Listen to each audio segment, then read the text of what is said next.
Nireip ka ba ni Vic Soso?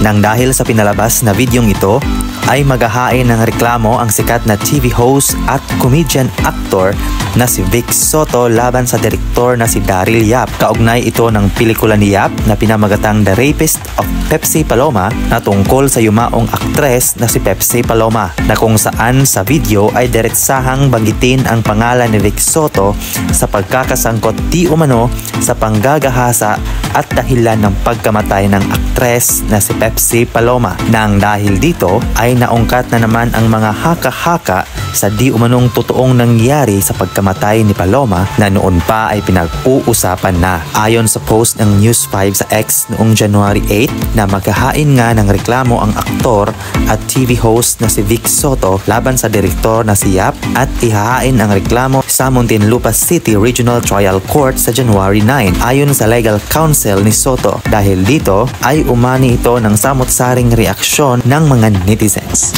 Ayon kay Ariel, galit na galit Vic Soto para makonsensya ka sa ginawa mo at nagawa mo pang bayaran para sabihin na suicide siya. Sabi naman ni Charisma, may maghihimas na ng rehas. Sabi ni Lars_Lee, yes, Daryl Yap has crossed the line there already. This was a long time personal case na natuldukan na ng korte. Nobody has the right to search over confidential details of someone's private legal battle. Hence, this is character assassination. Sabi naman ni Jarl Allen, saan ba ako kakampi?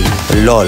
Pwede bang parehas na lang sila makulong? Ayon naman kay Jubin Guzman, does anybody still have video where the three of them, Vic, Joey, and Richie, asked for forgiveness to Pepsi during their non-time show? Sabi naman ni Amy Luz, sabi na, nangangamoy demanda. Pasaway lang itong Daryl Yap na to. Ayon naman kay Segundo Antonio, makulong sana yung PDF file na yan. At marami pang ibang reaksyon ng mga netizens. Ikaw, ano ang masasabi mo sa issue na ito? Please comment down below. At iyan lamang sa mga showbiz ngayong araw.